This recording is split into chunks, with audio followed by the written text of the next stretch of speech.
নমস্কার, আমি ডাক্তার ভীম নস্কর আর আপনারা দেখছেন আপনাদের ইউটিউব চ্যানেল এসএইচকে হোমিওপ্যাথি চ্যানেলে ইউটিউব তথা সমস্ত দর্শক বন্ধুকে জানাই আরো একবার আন্তরিক শুভেচ্ছা ও ভালোবাসা।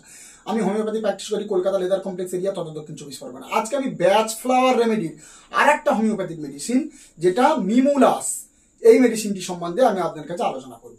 দেখুন, এই ব্যাচ ফ্লাওয়ারে 38 গ্রুপ অফ মেডিসিন আছে।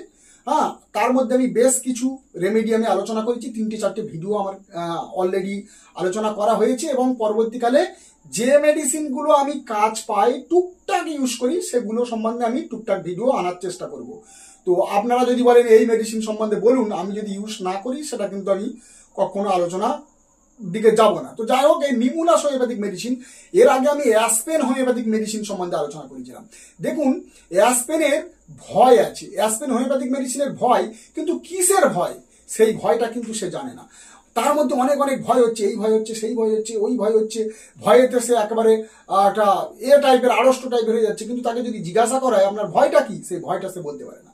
কিন্তু ঠিক উল্টো, এই যে মিমুলাস, এরও কিন্তু ভয় আছে, কিন্তু এই ভয়টা কি সেই ভয়টা কিন্তু এ জানে যে এইটাই আমার ভয়। এ বলতে পারে এই জন্যই আমার ভয় লাগছে, আর এই ভয়েতে তার সমস্যাকে বলা হচ্ছে। তাহলে সেখানে কিন্তু মিমুলাস হোমিওপ্যাথিক মেডিসিনটি দেওয়া যায়। এটা একটা ফুলের পাপড়ি থেকে তৈরি হয়। পালসেটিলার যেমন নেচার, ঠিক এই রকম টাইপের ম্যালো চাঁদের মতো। এরা খুব শান্তিপ্রিয় ব্যক্তি, মানে পালসেটিলার মতো। এদের মেন্টালিটি এইরকম টাইপের হয়, ভদ্র নম্র স্বভাবের একটা ব্যক্তি হয়। আর যেহেতু প্লান্ট কিংডমের মেডিসিন, প্লান্ট কিংডম মানে কি, গাছকে কেটে দিলে প্রতিবাদ করে না, গাছকে জল না দিলে প্রতিবাদ করে না, গাছ ডাল কেটে নিচ্ছেন প্রতিবাদ করছে না, পরের বছর আবার আপনাকে ফল দেবে। তো এই রকম হয় অ্যানিমাল কিংডমের, মানে এই রকম হয় প্লান্ট কিংডমের মেডিসিন। আর প্লান্ট কিংডমের মানুষগুলোও ঠিক এই রকম টাইপের নেচার হয়। তো এইবারে এই প্লান্ট কিংডমের, যেহেতু এটা একটা ফুলের পাপড়ি থেকে তৈরি হয়, তাহলে আরো কত মোলায়েম, আরো কত সফট। এই মানুষগুলো এইরকম মোলায়েম সফট টাইপের হয়, খুবই সাদা সিধা টাইপের লোক হয়। আর এদের না ফ্রিকুয়েন্ট মুড চেঞ্জ হয়ে যায়। মুড চেঞ্জ মানে দেখবেন ফুলের পাপড়ি একটু হাওয়া লাগলে এদিকে ওদিক মুড চেঞ্জ হয়ে যায়, ওই জন্য এদের মুডটাও অনেকটা পরিমাণে চেঞ্জ হয়ে যায়। টিউবারকুলামে যেমন চেঞ্জেবিলিটি আছে না, তো যাই হোক টিউবারকুলিনাম মানে এই যে পালসেটিলার মধ্যে, তো এরও ঠিক সাডেন মুড চেঞ্জ হয়ে যায়। তো যাই হোক, এর কিন্তু তেমন কোনো কিছু কাজ দেখা যায় না, শুধু ভয়ের জন্যই ইউজ করা হয়। আর এই ব্যাচ ফ্লাওয়ারের রেমেডি সব মেন্টাল সিমটমের উপরে বেশিরভাগ ক্ষেত্রে ইউজ করা হয়। আমি অনেক অনেক ভয়ের কথা এখানে আলোচনা করব, যেটা এই মেডিসিনটা দেওয়ার ক্ষেত্রে আসে। অনেক অনেক ভিডিওতে দেখবেন ইনজেকশনের ভয় বলছে, মানে আমি জানি ইনজেকশন দিতে যাবো না, ইনজেকশন দিলে আমার লাগবে, আমার ইনজেকশনের ভয় আছে, তার জন্য আমি আড়ষ্ট হয়ে যাচ্ছি। আমি জানি আমার পেট কাটবে, আমার অপারেশন করবে, তাহলে অপারেশনের ভয়, কাটার ভয়, আমি কিন্তু যাব না সেখানে, আমার প্রচন্ড আড়ষ্ট হয়ে আসতে শরীর। সে জানে, তাহলে এটা একটা ভয়। সে জানে অন্ধকারে গেলে আমার ভূতের ভয় আছে, তাহলে ভূতের ভয় যেহেতু আছে আমি সেখানে যাব না। সে জানে ওখানে গেলে কুকুরে কামড়াবে, তাহলে কুকুরের ভয়। জমিতে গেলে সাপ কামড়াবে, সে জানে ওখানে সাপে কামড়েছিল এবং সে জানে যে ওখানে গেলে আমার সাপের অ্যাটাক হতে পারে, তাহলে আমি ওখানে যাব না। ওই বাবা কি ভয় লাগছে আমার সাপের, তাহলে আমি তো জানছি আমার সাপের ভয়, তাহলে আমি জানছি আমার ভূতের ভয়, আমি জানছি আমার অন্ধকারের ভয়। ঠিক আছে, এইগুলো এরা জানে। তাহলে এইবারে এছাড়াও আরো কি ভয় হতে পারে? চোর ডাকাতের ভয় হতে পারে, ডাকাতের ভয় হতে পারে। ঠিক আছে, আরো কি ভয় হতে পারে? আকাশ ডাকতেছে, মেঘ করছে, বাজ পড়লে যদি ভয় লাগে। ঠিক আছে, কোথায় যদি গায়ের উপরে বাজ পড়ে, যদি ঘরেতে বাজ পড়ে, তাহলে সে জানছে যে আমার এই বাঁচেতে ভয় আছে। তাহলে সে বুঝতে পারছে, রুগী সে ডাক্তারকে বলছে, ডাক্তার আমার ভয়, কিসে ভয় আছে আমি এই ভয়টা বলতে পারি, যে অমুক জায়গায় ভয় আছে, যেটা অ্যাসপেন হোমিওপ্যাথিক মেডিসিন যেটা বলতে পারে না। তো যাই হোক, এই রকম ক্ষেত্রে কত রকমের ভয় আছে আপনার জীবনে, বা পেশেন্ট যখন এসে বলবে ডাক্তারবাবু আমার এতে ভয় লাগে, তাহলে আপনি প্রথমত জেনে গেলেন যে সে ওই জিনিসে ভয় পায়, আর ওই ভয়ের জন্য তার এই হয়, সে বলে দিচ্ছে, তাহলে তার মেডিসিন মিমুলাস। হ্যাঁ, এটা আমি মানলাম, অনেক ভিডিওতে বলছে যে পৃথিবীতে যত ভয় আছে, কিন্তু আপনারা যদি অনেক অনেক হোমিওপ্যাথিক মেডিসিন যদি ডিফারেন্সিয়েট করেন, তাহলে স্পেসিফিক কিছু কিছু ভয়ের কিছু কিছু হোমিওপ্যাথিক মেডিসিন আছে। কিন্তু আমি প্রধানত বলবো এই মিমুলাস হোমিওপ্যাথিক মেডিসিনের কিছু ভয় আছে না, 3টে স্পেসিফিক ভয় আমি বলবো। একটা হচ্ছে বিজনেসের ভয়, একটা হচ্ছে নিজের রোগের ভয়, আর প্রধান ভয় হচ্ছে এদের অ্যাক্সিডেন্টের ভয়। এই 3টে হচ্ছে আমার লিস্টের প্রধান ভয়, যাতে মিমুলাস ইউজ করলে সব থেকে বেস্ট রেজাল্ট পাওয়া যায়।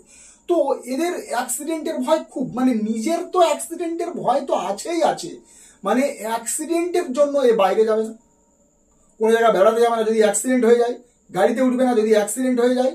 তো যার জন্য এরা এই রকম রাস্তাঘাটে বার হতে গেলে ভয়, এদের অ্যাক্সিডেন্টের ভয়।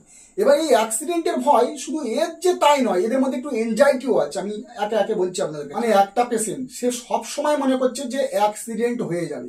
কার অ্যাক্সিডেন্ট হয়ে যাবে? কোনো একটা ফ্যামিলি মেম্বার তার যদি অ্যাক্সিডেন্ট হয়ে যায়, এই চিন্তা ভাবনা তার মনের মধ্যে সবসময় কাজ করে। আর এই ভয়ের মধ্যে এরা সবসময় চলতে থাকে, যার জন্য এরা কাজ বাজ ভালোভাবে করতে পারে না। কেমন?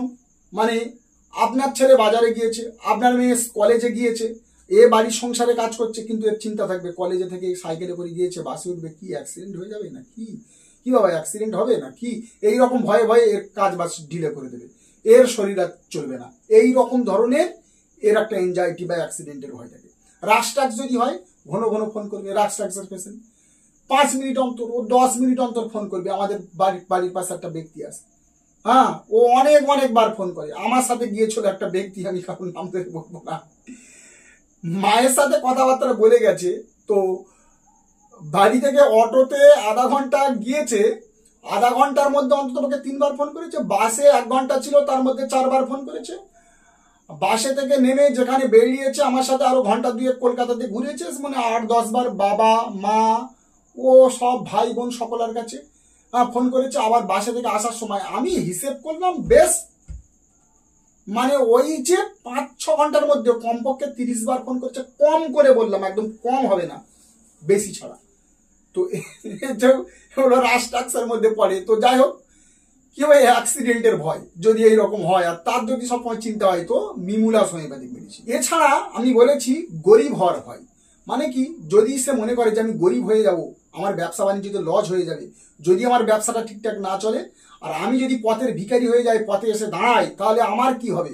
তাহলে এই যে গরিব হওয়ার ভয়, বিজনেস লস হয়ে যাওয়ার ভয়, এটা তাদের মধ্যে একটা ভালো কাজ করে। এবং রুগী বলবে যে আমার এই ভয়টা আছে, এর জন্য আমার কাজ চলছে না, তাহলে মিমুলাস। এইবারে এদের ডিজিজের ভয় লাগে। কেমন? আমার যদি বড় ধরনের রোগ হয়ে যায়, আর আমি এই ব্যবসাটা যদি কমপ্লিট না করতে পারি, আর তাতে যদি আমার ব্যবসা লস হয়ে যায়, আর তার আগে যদি আমি মারা যাই, তাহলে আমার ছেলে মেয়েকে কে দেখবে? আমার মেয়েকে কে দেবে? আমার ঘরটা, আমার ছেলের জন্য একটা ঘর তৈরি করতে হবে, সেটা কে করবে? বিজনেসটা কমপ্লিট কে করবে? আমি যদি রোগে ভুগি, আমি যদি রোগে পড়ে যাই, আমি যদি মরে যাই, অনেক ব্যক্তি আছে না ডাক্তারবাবু, সব সময় চিন্তা হয় এই বাচ্চাটার জন্য। কেন? যদি আমি মরে যাই কি হবে? আমি মরে গেলে এদেরকে কে দেখবে? এই রকম ব্যক্তি, এই যে ভয়ের কথা বলছে, আমি মরে যাই, ডিজিজের কথা, সেখানেই কিন্তু মিমুলাস আসবে। পেশেন্ট অনেক পাবেন আপনারা এইরকম পেশেন্ট। তো মিমুলাস দিলে কিছুটা পরিমাণে কন্ট্রোল হবে। এইবারে তো আমি বললাম আদার্স ভয় আছে, আপনারা দেখে নেবেন। তো মেন এই কয়েকটা ভয়, আর এই কয়েকটা ভয়ের ওপরে আপনারা একটু ব্রেন খাটিয়ে আর একটু ডিফারেন্সিয়েট করে একটু বড় করে চ্যাপ্টার খুলে বসবেন, তাহলে দেখবেন আপনারা অনেক কিছু বুঝতে পারবেন। তো তেমন কোনো সাইড এফেক্ট নেই, যে কেউ ইউজ করতে পারে। কোনো বড় ধরনের রোগ হলে কনস্টিটিউশনাল মেডিসিন আছে, তার সাথেও ইউজ করতে পারে। তো নমস্কার, এই পর্যন্ত, দেখা হবে একটি নতুন ভিডিওতে। যতক্ষণ একটা নতুন ভিডিও নিয়ে আসছি, ততক্ষণ আমরা সুখে থাকবেন, ভালো থাকবেন। অনেকে বলে ডোজ বলে না, 2 ফোঁটা করে দিনে 3 বার কন্টিনিউ খাওয়ানো যেতে পারে, কোনো অসুবিধা নেই। কন্টিনিউ মানে 15 দিন 1 মাসও খেতে পারেন। বা সব থেকে ভালো হবে আপনি এগুলো ওই দানাতে দেওয়া, 30 নম্বর দানা 4টে করে